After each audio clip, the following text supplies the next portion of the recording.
할렐루야. 오늘 하나님 말씀은 이사야서 말씀을 함께 보겠습니다. 이사야 48장 17절부터 19절까지 말씀.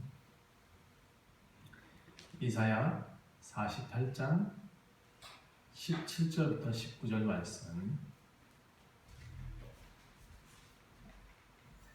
구약성경 1027면에 있습니다. 구약성경 1027면 이사야 48장 17절부터 19절까지 말씀.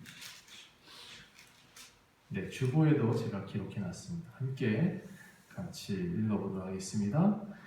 너희의 구속자시여 이스라엘의 거룩하신 이이신 여호와께서 이르시되 나는 내게 유익하도록 가르치고 너를 마땅히 행할 길로 인도하는 내 하나님 여호와라.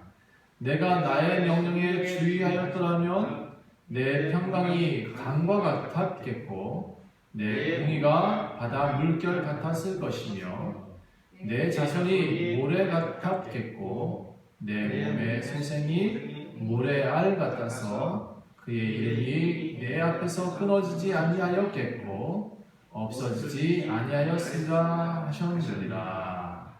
아멘. 할렐루야. 오늘은 선택하라라는 제목으로 말씀을 증거하도록 하겠습니다. 코로나 잘 이겨내고 계시죠? 예, 우리는 사회적 거리를 두고 예배할 수 있는 교회입니다. 너무 좋지 않아요? 네, 우리 교회는요, 한 분 한 분이 너무나 귀하다는 사실을 이제 알았습니다. 사실 진짜 귀하죠. 어떤 한 분이 귀하지 않은 사람이 어디 있겠어요? 그런데 저는 이번 코로나를 통해서 정말 한 사람이 이렇게 귀하구나 라는 것을 다시 알게 됐습니다. 그래서 예수님도 우리를 사람들 보고 천하보다 한 사람, 귀한 사람이라고 표현하신 것 같아요. 한 소자를 영접하는 것이 곧 나를 영접하는 것이다 라고까지 한 소자에 대해서 굉장히 귀하게 영접할 것을 당부하고 계신 것을 알게 되었습니다. 자, 이렇게 하나님 앞에서는 우리가 귀한 존재인데도 불구하고 우리가 때로는 그것을 망각하고 살 수밖에 없는 그런 환경에 또 우리가 살고 있는 것 같아요. 너무 화려해진 세상에 살고 있으니까 어쩌면 이 형광등 불빛 아래 살아가는 것이 이게 정말 빛이구나 라고 착각하고 사는 것 같은 그런 착각을 지금 우리가 하고 있는 건 아닐까 싶어요. 너무 화려한 세상 속에 살다 보니까 하나님이 비춰주신 빛을 진짜 빛이라고 인식하지 못하고 사는 것이 진짜 불행이 아닐까 이런 생각을 해봅니다. 여러분 하나님 믿으시죠? 저 하나님 믿는데요. 때로 우리가 정말 이해할 수 없는 하나님이다 라는 생각을 할 때가 있어요. 우리 하나님이 왜 이 전염병을 허락하실까요? 그런 생각을 좀 해볼 때가 있었어요. 얼마 전에 또 지구 반대편에서는 총기 사건이 났다 그래요. 한 22명이 또 죽었다고 그래요. 안타깝잖아요. 그리고 얼마 전에 또 지진이 났다 그러고 얼마 전에 또 호주에서는 산불이 나서 그 산불을 끄지 못했다 그래요. 그제 우리 이 밑에 지역에서도 또 산불이 났다 그래요. 아직까지 끄지 못하고 바람에 의해서 계속 영암 지역인가요? 여기 지금 불타고 있다고 그래요. 안동, 그렇군요. 왜 불이 나죠? 좋은 세상이라면서요. 왜 그 불을 또 못 끄죠? 끊임없이 반복되는 사건, 사고 왜 일어날까요?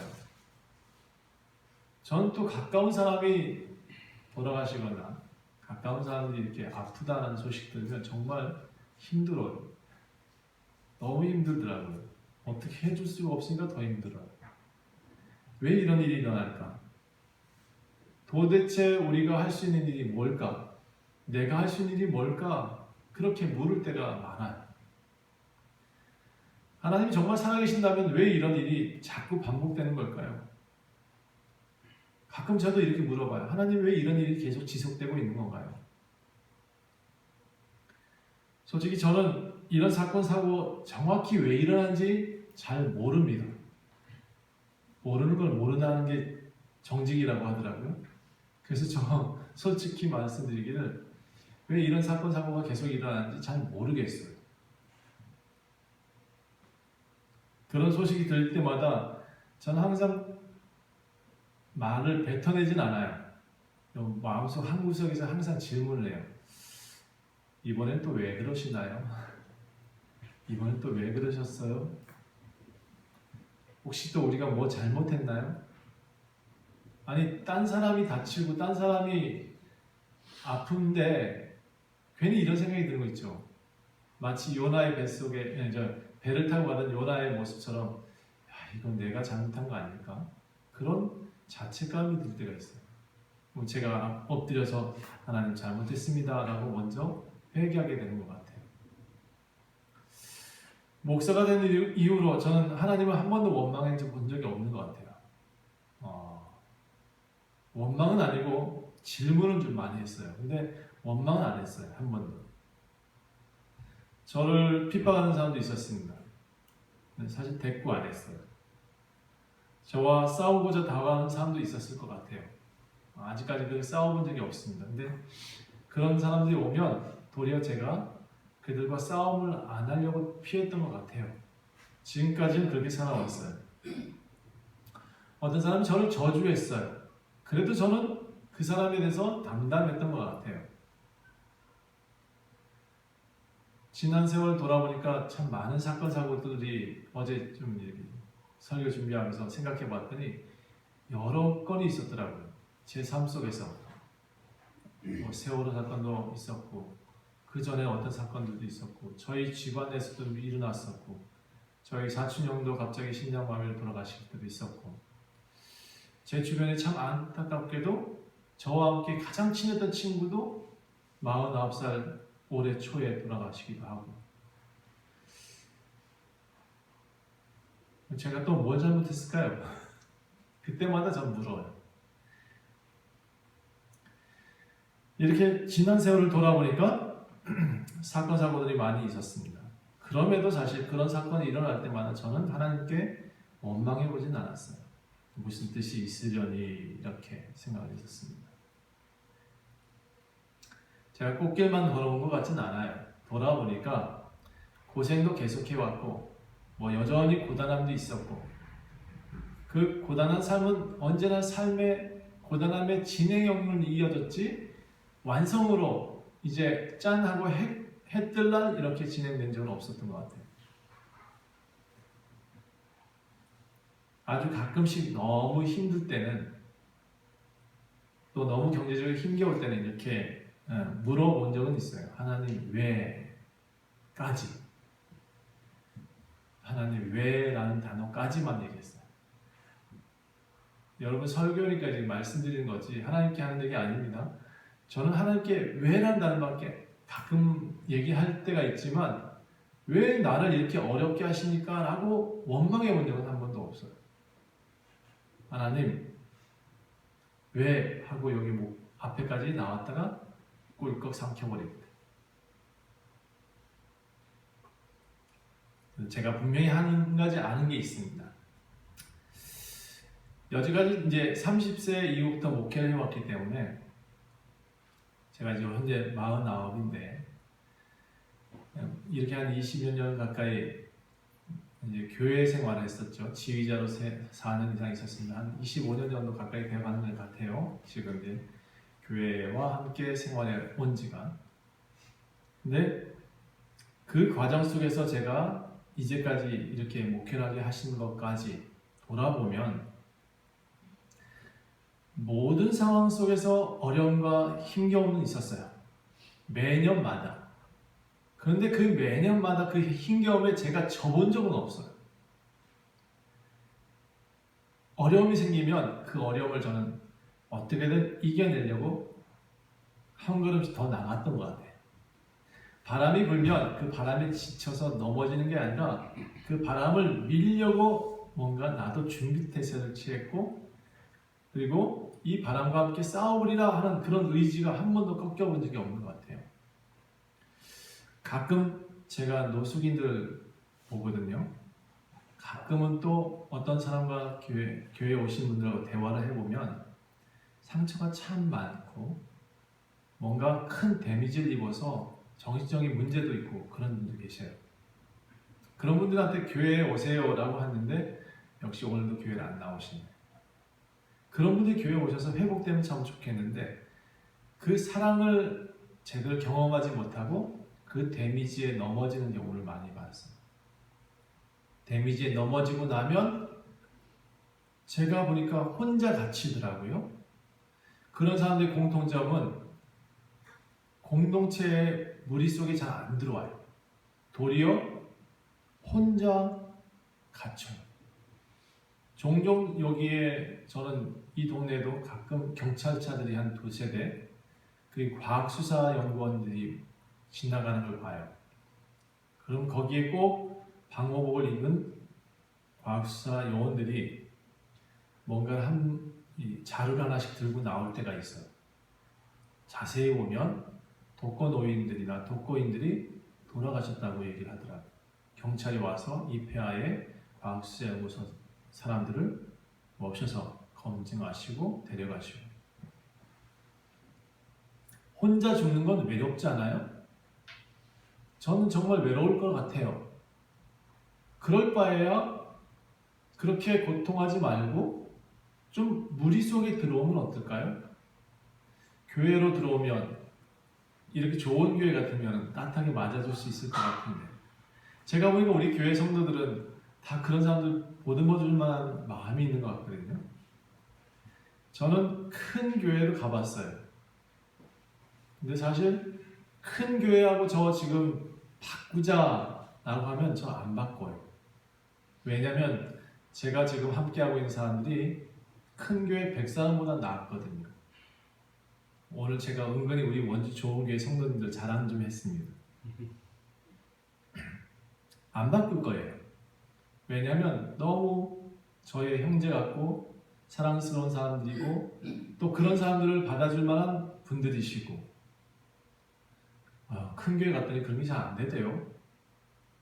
가난한 사람들 쫓아내는 경우도 많이 봤고 또 자기들 뜻대로 안 된다고 왕따 시키는 사람들도 많이 봤고 그래서 교회를 안 나가는 사람 꽤 많습니다. 제가 요즘 이제 바깥에서 나가서 전도하고 있는데요.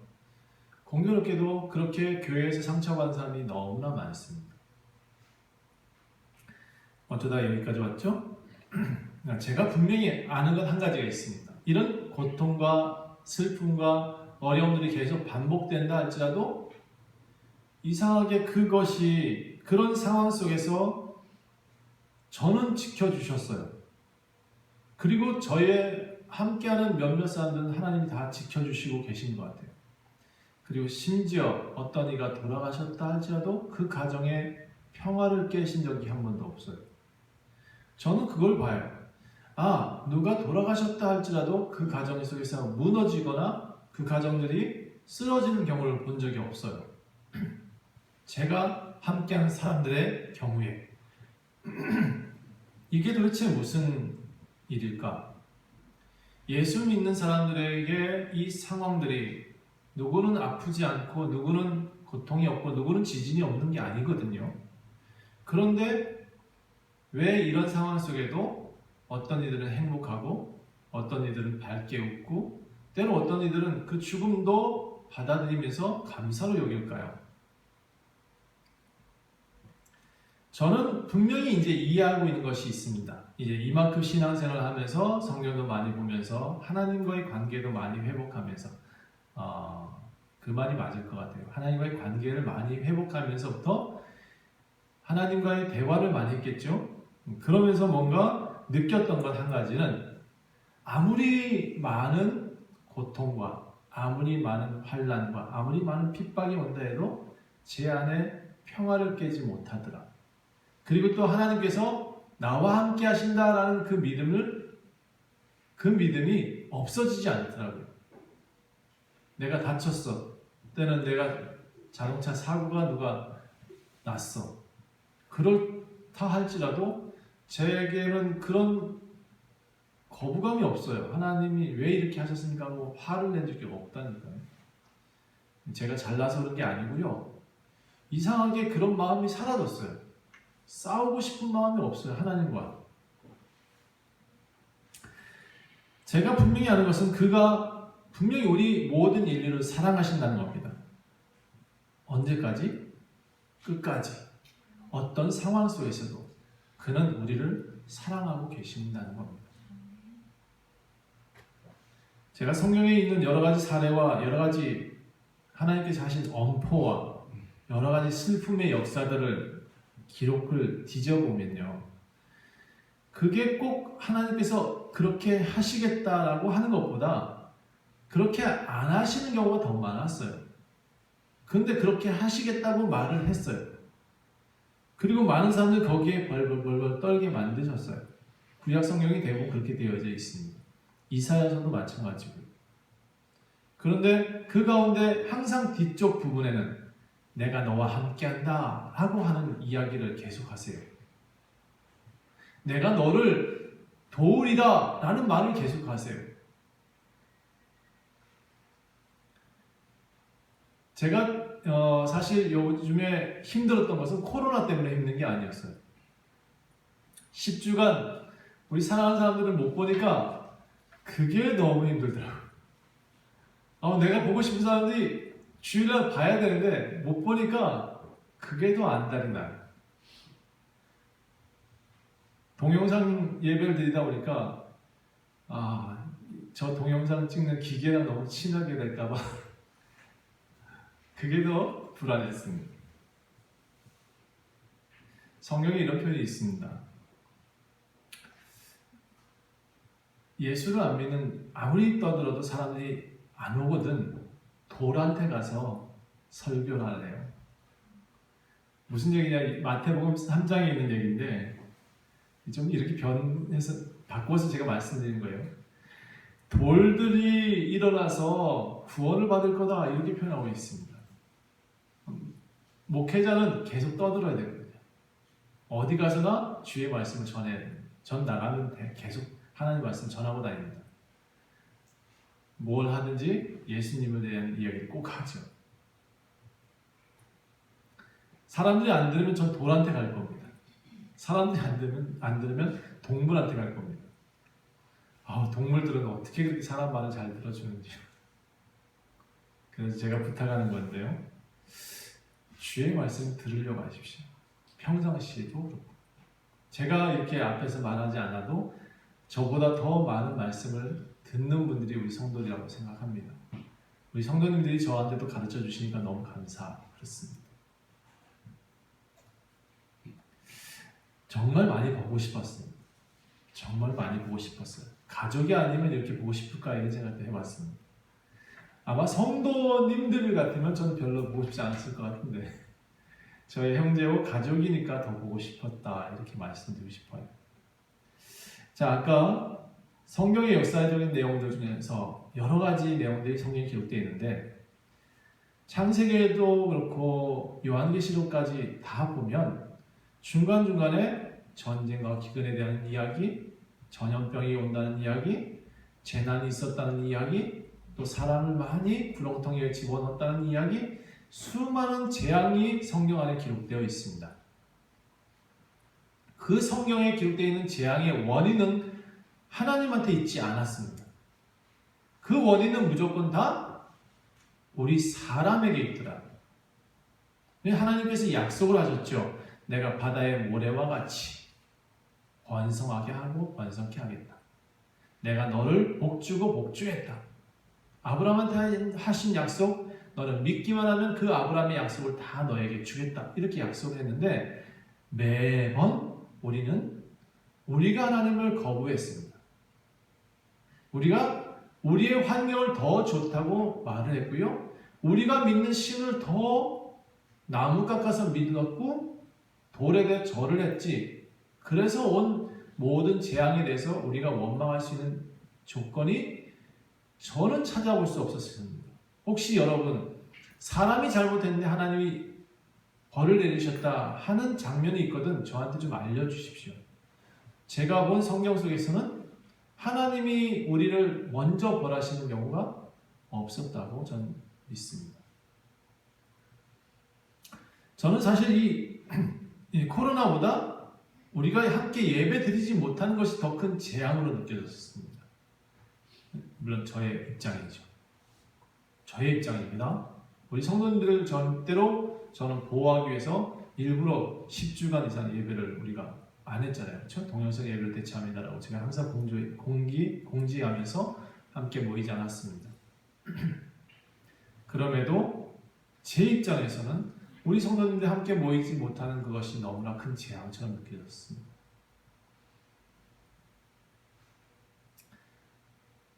그런데 그 가운데도 이 코로나가 진행되는 가운데도 저는 뭘 발견했냐? 이 코로나 자체가 재앙이다라고 생각하지 않게 됐습니다. 시간이 지나니까 이 코로나가 도리어 우리한테 복이다라는 생각을 했었습니다.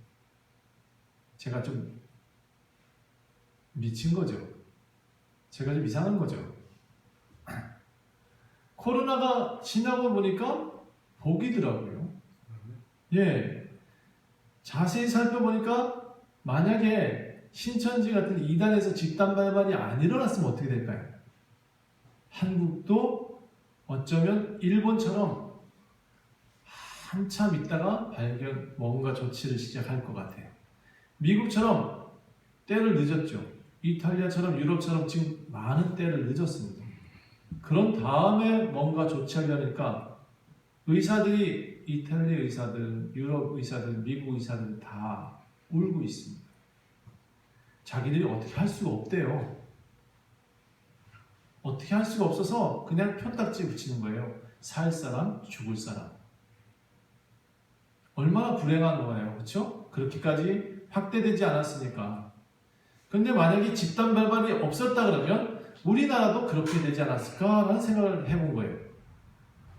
그러니까 저는 도리어 이렇게 한꺼번에 터지게 한 거 아마 좋은 일일 수도 있다라는 생각을 해봅니다. 물론 긍정적인 마인드로 바라봤을 때. 또 하나, 저는 사실 이것이 우리나라한테 이렇게 먼저 왔잖아요. 미국보다 일본보다 먼저 온 것 같아요. 먼저 온 이유가 뭘까를 좀 고민해 봤었습니다. 그랬더니 우리 민족을 참 사랑하시는구나 라는 생각을 해봤습니다. 보세요. 찍을 것은 찍으셨죠. 네. 찍을 건 찍었습니다. 우상을 섬기는 집단들은 찍으셨고, 보호하실 분들은 어떻게든 보호하실 것을 간구하시는 것 같아요. 어떻게 보호할 것을 연구하시는 것 같아요.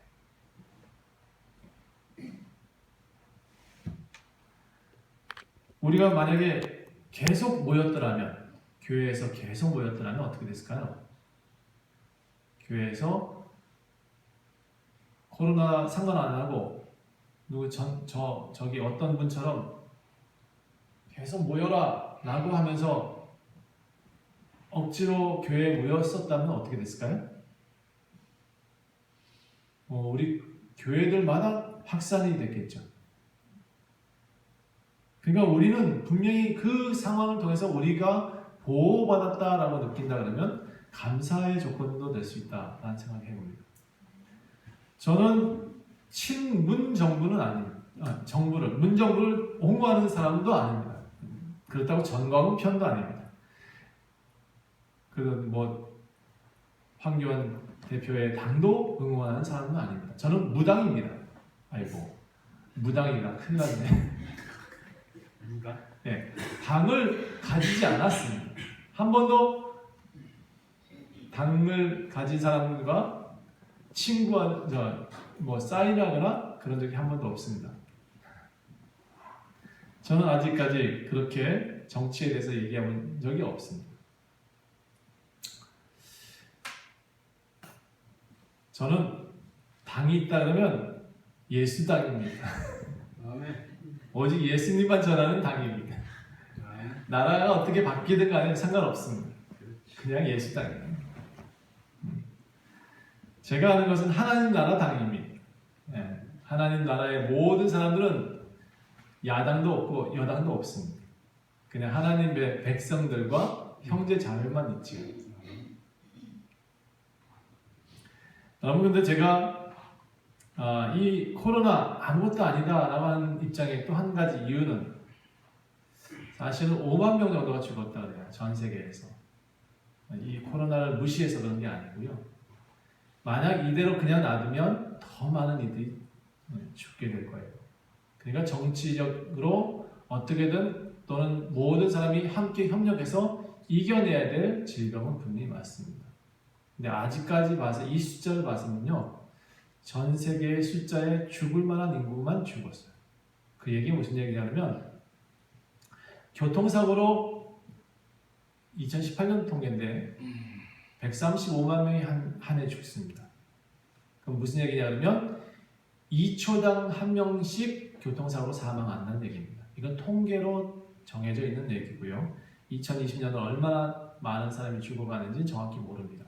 그런데 기존에 있던 통계를 보게 되면 2초가 아니라 24초당 한 명이군요. 24초당 한 명이 죽습니다. 5만 명의 죽음이 크다라고 할 수 있겠고, 또 135만 명은 또 더 크다라고 할 수 있기 때문에 그 숫자만 봐서는 코로나의 숫자로 인해서 많이 죽었다라고 표현하기는 좀 어렵다라는 거죠. 다만 이것을 제가 말하는 이유가 교회에 모이는 것이 당연하다라는 것을 옹호하고 싶어서가 아닙니다. 저는 이보다 더 큰 재앙을 우리는 준비해야 된다라고 지금 말하고 있습니다. 무슨 얘기냐 그러면 이런 사건들을 지켜보니까 예수님을 안 믿는 사람들이 더 늘어나게 만드는 요건들을 누군가가 자꾸 조장하고 있다는 생각을 갖게 되는 거예요. 왜 굳이나 그 숫자를 잡고 또 그렇게 해서 사람들한테 예배드리는 것조차도 아니라고 하면서 종교적인 단합을 하는지 잘 모르겠다는 거죠. 저는 이렇게 생각했으면 좋겠습니다. 우리 보호하십시다. 사회적 거리 두십시다. 우리가 정말 확산되는 것을 방지해야 되니까 함께 노력합시다. 그래서 교회도 협조해 주시고 학교도 협조해 주시고 모두가 다 협조해서 이걸 이겨봅시다. 국난을 이겨봅시다. 이건 참 좋은 것 같아요. 얼마 전까지만 해도 교회만 핍박한 것은 전 속상하다. 이런 표현을 좀 말씀드리고 싶은 거예요. 물론 이제 우리도 동참했고 함께 노력하고 있습니다. 근데 더 큰 재앙이 뭐냐? 다음 세대들이 이런 사건들을 통해서 다음 세대들이 예수님을 안 믿게 되는 것은 더 큰 재앙이다라고 말씀드리고 싶어요. 왜 그러냐? 여러분 이번 코로나 사건 때문에 이혼율이 급증했다는 사실 아십니까? 가정폭력이 급증했대요. 집에만 가둬놓으니까 할 수 없어서 집에서 싸움박질만 하고 있다고 그래요. 참 문제인 것 같아요. 여러분 왜 교회가 왜 필요하죠? 여러분이 생각하시는 교회는 왜 필요한 거예요? 저는 아까 우리가 함께 찬양하면서 저 혼자도 참 잘해요, 그렇죠?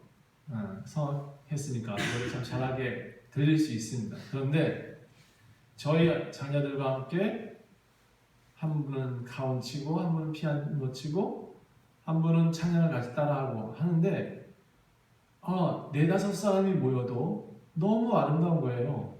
소리가 더 밝고 더 어린아이 소리부터 어른의 소리까지 다 잘 어우러지니까 너무 행복한 소리가 나더라고요. 저는 교회는 우리 자녀들을 행복하게 할 수 있는 신앙적 보루이고 우리 미래 사회를 건전하게 할 수 있는 공기청정기 이렇게 좀 표현할까요? 여기서 깨끗하게 만들지 않으면 깨끗하게 만들 수 있는 방법이 없다 저는 그렇게 생각을 해요. 또 여기서 함께 서로 간에 서로 사랑하는 법을 배우지 못하면 집에 가서도 사랑하는 법을 배울 수 없다고 생각을 합니다. 하나님과 우리의 관계가 회복되는 것을 경험하지 못하면 집에 가서 남편과 아내의 관계 회복이 이루어지지 않는다고 생각을 해요. 이웃과의 관계는 더 어렵겠죠. 교회에서 가르치는 것은 하나님과 우리의 관계 회복을 가르치고 있거든요. 형제와 형제들이 사랑하라는 것을 가르치고 있습니다. 여러분이 빛과 소금 되라고 성경은 말하고 있지, 여러분 속에서 집단적으로 소금 덩어리가 돼서 교회 안에서만 짜라라고 표현하고 있지는 않습니다. 성경은 바깥에서 비추고 바깥에서 맛을 내라고 성경은 표현하고 있습니다. 교회는 그곳을 배우는 곳입니다. 저는 그래서 교회가 이 땅에서 청결하게 되어지는 보루, 깨끗하게 되어지는 장소, 또는 이웃에게 복음을 흘려내어주는 그런 통로라고 생각합니다. 교회는 여러분 스스로를 깨끗하게 하시는 방법이고 내 이웃들을 깨끗하게 할 수 있는 방법이라고 믿습니다. 교육적인 면에서는 인성교육도 하고 있어요. 우리가 기독교가 제일 먼저 사회복지를 시작했었고, 기독교 교육이 사람됨을 먼저 가르쳤고 자유민주주의를 가르쳤단 말이에요. 교회가 없었으면 이런 것들이 바탕이 없었습니다. 예수님을 알게 하는 교육, 이 교육이 이 세상을 아름답게 만들어 갈 수 있는 실습하는 공간입니다. 그럼 실습실? 그렇게 표현할까요? 세상을 나가서 이길 수 있는 실습을 하는 공간? 교회가 그런 곳입니다. 또는 이제 많이 들으셨을 거예요. 천국의 모형이다. 하나님 나라의 모습이다. 교회가 그런 공간이 돼야 되는데 사실 저는 아직까지는 교회가 천국 되어지는 모습은 좀 많이 발견하지 못했습니다. 우리 교회가 그나마 좀 많이 닮았다라고 저는 자신합니다. 그리고 여기에 함께 모이는 사람들 서로 하나님 말씀을 나누는 연습을 하고 있습니다. 우리 교회가 항상 그 연습을 해왔죠.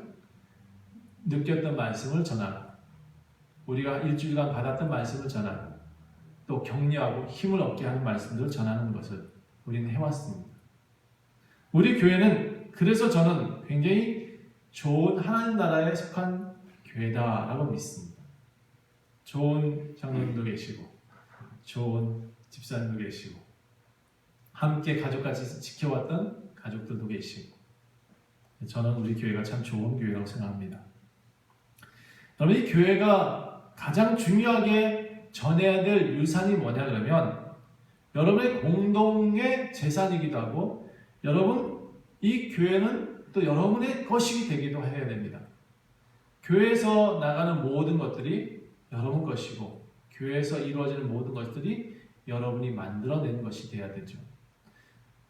집하고 교회가 분리된 것이 아니라 나의 생활과 교회가 분리된 것이 아니라 교회는 그 모든 것과 연관되어져 있는 공간입니다.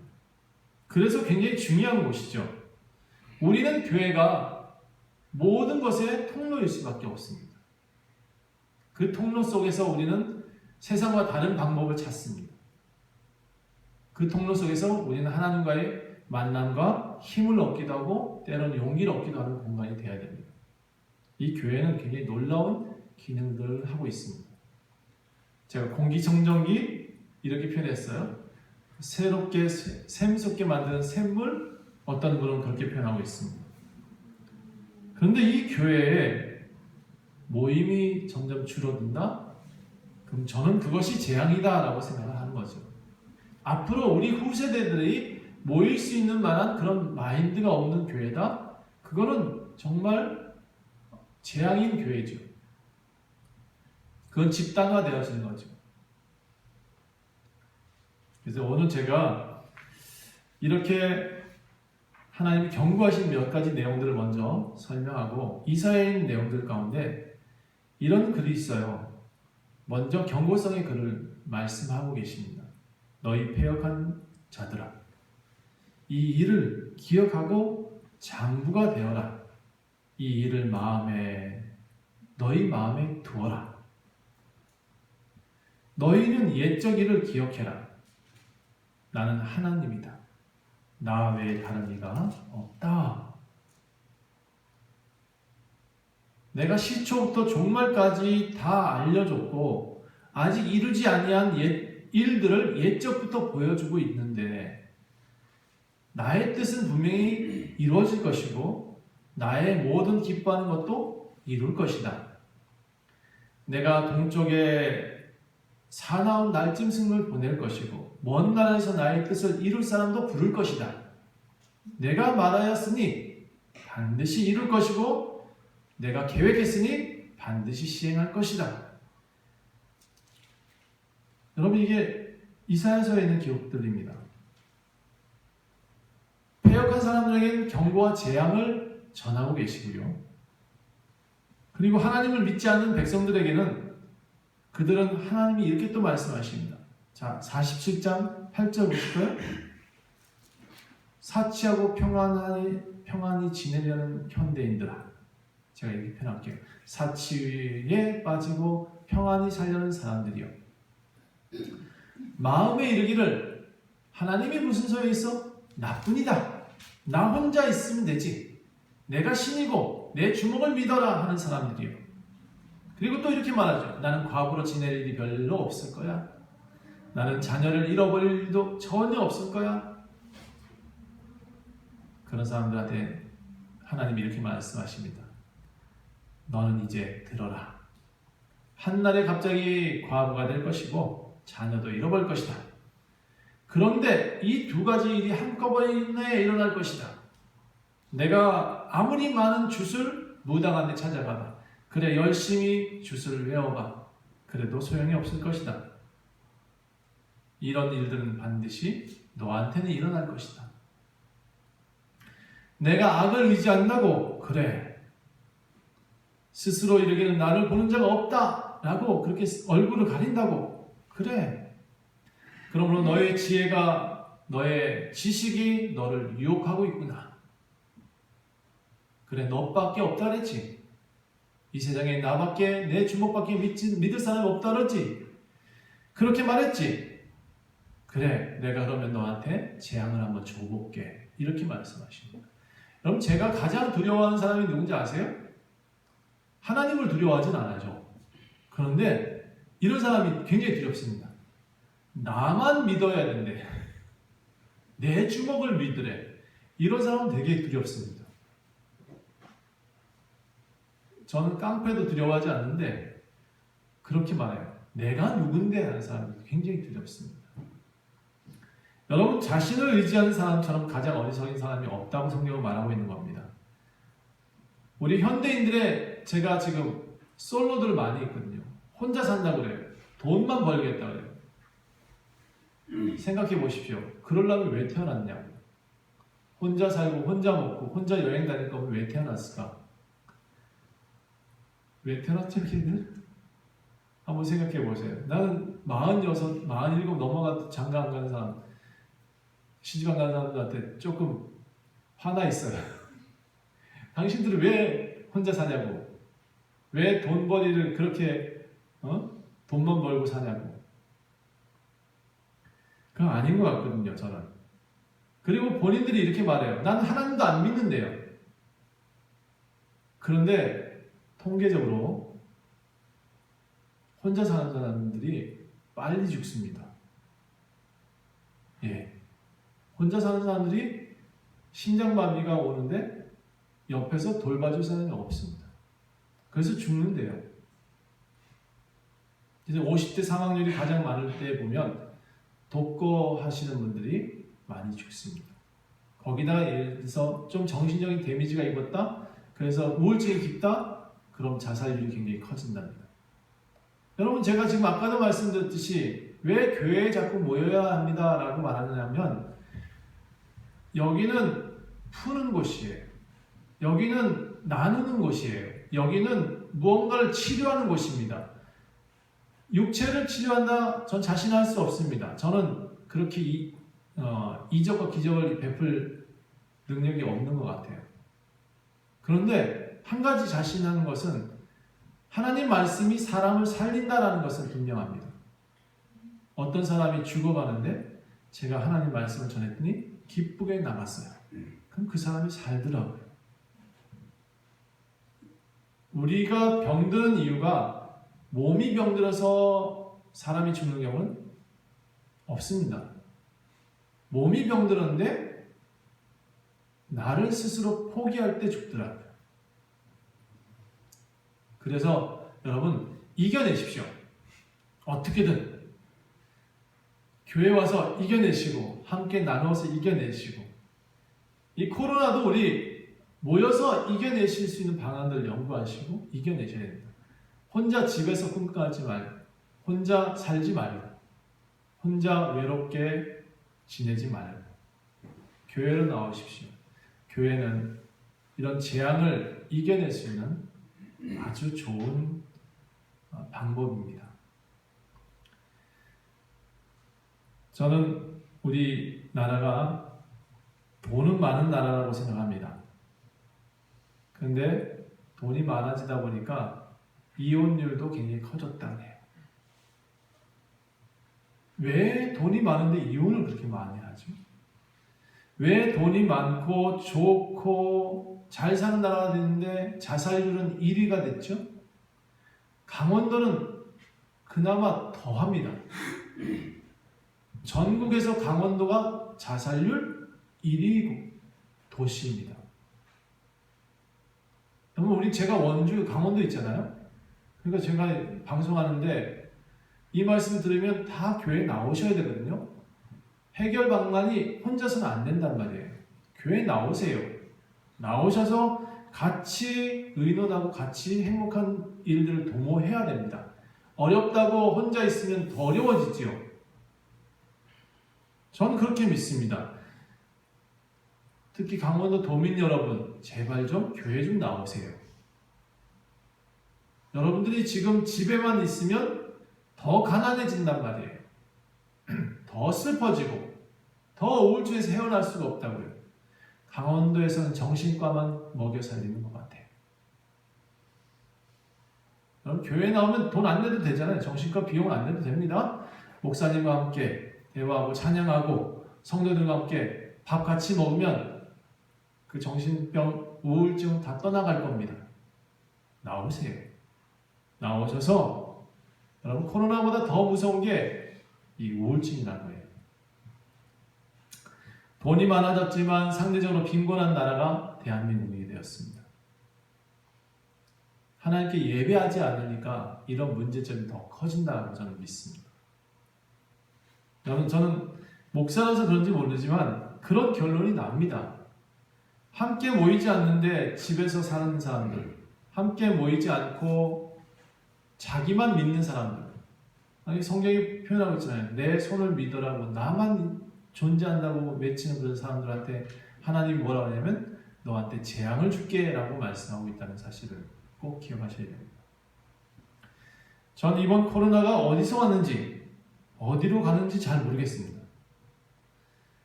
얼마 전까지 봉쇄 정책을 잘했던 싱가포르 같은 나라 갑자기 확진자가 커졌다고 나라가 난리가 났다고 해요. 그렇게 철저히 막았던 동네도 전염병이 돈다.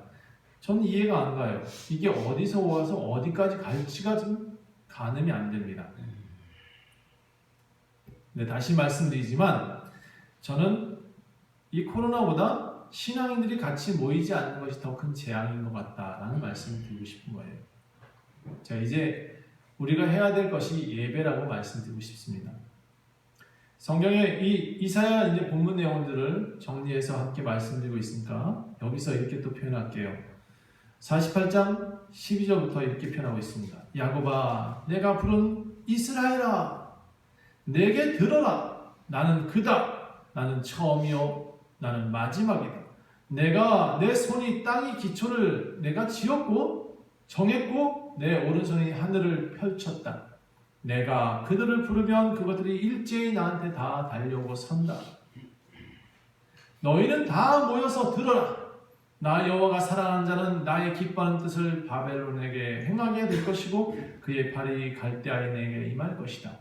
그들 중에 누가 이 일을 하는지 곧 알게 될 것이다. 나 곧 내가 말하였고 또 내가 그를 부르며 그를 인도하였나니 그 길이 형통하게 될 것이다. 너희는 내게 나와서 이렇게 들어라. 계속 외치고 계십니다. 들어라, 들어라, 나와서 들어라. 내가 처음부터 비밀이 말하지 아니하였다. 나 비밀 얘기한 적이 없어. 너희는 그때부터 내가 거기 있었고 지금도 내가 여기 있다. 와서 들으래요. 성경은 앞에서 말한 심판만 기록되는 게 아닙니다. 재앙만 기록되는 게 아니에요. 지금 말씀하신 것처럼 야곱아 들어라, 이스라엘아 부른다, 내가 너에게 말씀하겠다, 내가 너를 도우리라, 이런 말씀이 더 많다고요. 그러므로 여러분 교회에 나와서 들으십시오. 재앙은 세상에 속했고 하나님 말씀은 교회에 속했습니다. 교회에 나와서 함께 하나님 말씀을 듣고 형제의 사랑함과 위로를 들으십시오. 그것이 여러분 이 재앙을 이길 수 있는 유일한 방법입니다. 하나님께서 우리에게 이렇게 부탁하십니다. 내게 가까이 나와 들으라. 듣고 그리고 행하라. 오늘 본문의 말씀 보니까 너희의 구속자시다. 하나님은 너희의 구속자시다. 이스라엘의 거룩한 분이시다. 나는 너희에게 유익하도록 가르치는 자고 너를 마땅히 행할 길로 인도하는 내 하나님 여호와다. 그분은요 길이세요. 처음부터 길이셨고 진리셨고 생명이셨어요.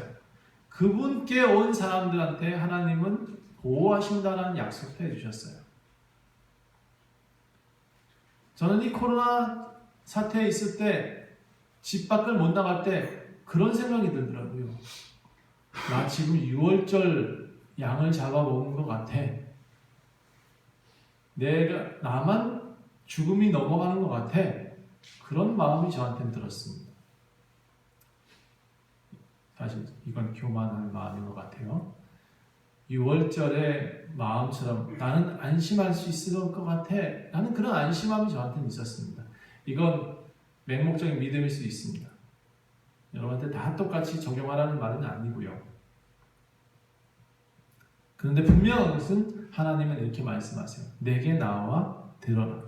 행해라. 내게 나와 듣고 행하라. 나는 너에게 유익하도록 가르치고 있는 사람이고 나는 너에게 마땅한 길을 제시하는 이다. 너가 나의 명령을 주의하여 들었더라면 너에게는 평강이 있을 것이고 강이 흘렀을 것이다. 그리고 너에게는 공의가 바다같이 흘러갈 것이다. 내 자손이 모래같이 많을 것이며 내 몸의 소생이 모래알같이 많아서 그 이름이 내 앞에서 끊어지지 아니할 것이다. 또 내 이름이 영원히 없어지지 아니할 것이고 장구한 이름이 될 것이다. 사막을 통과한다 할지라도 걱정하지 말아라. 그들한테 목마르지 않게 하겠다. 그들을 바위에서 내가 물을 냈고 그들을 위해서 바위를 쪼개어 물을 낸 적이 있거든. 나한테 나와 들어라. 이 문제들을 해결할 수 있는 방법은 하나님께 나아오는 것이다 라고 말씀하고 있습니다. 여러분, 악인들은 결코 평안이 없다라고 성경은 말합니다. 그런데 하나님께 나오시는 분들은 제가 말씀드렸죠. 저는 이상하게 평강하더라고요.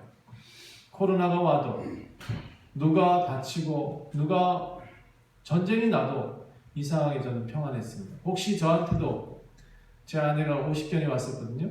팔이 안 올라가서 굉장히 고생을 많이 했었습니다. 그런데도 이상하게 걱정이 안 돼요. 가난한 매일같이 하루 벌어 먹고 사는 그런 느낌이 있었지만도 저는 그런데도 걱정하지 않았습니다. 제가 믿는 것은 교회 건물도 아니고요. 제가 믿는 것은 저의 능력도 아니었습니다. 근데 제가 믿는 것은 하나님이 우리한테 함께 계신다라는 것, 그 믿음은 분명히 있었습니다. 또 조금 더 여러분 기쁘시게 할 수 있다면 제가 믿는 것은 우리 성도님들, 최정주 어르신이 계시다. 이게 저한테는 굉장히 큰 힘이었습니다.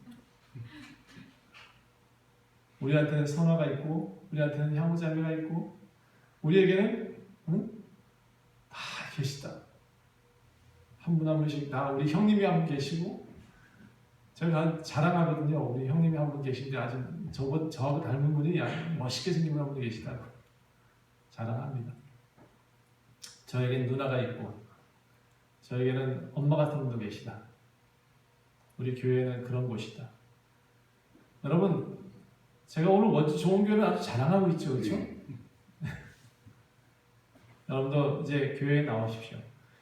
많이 나오셔서 이 방송 듣는 모든 이들도 함께 이 코로나가 무서운 게 아니라 혼자 사는 게 무서운 거라니까요. 나만 믿고 사는 게 무서운 거예요.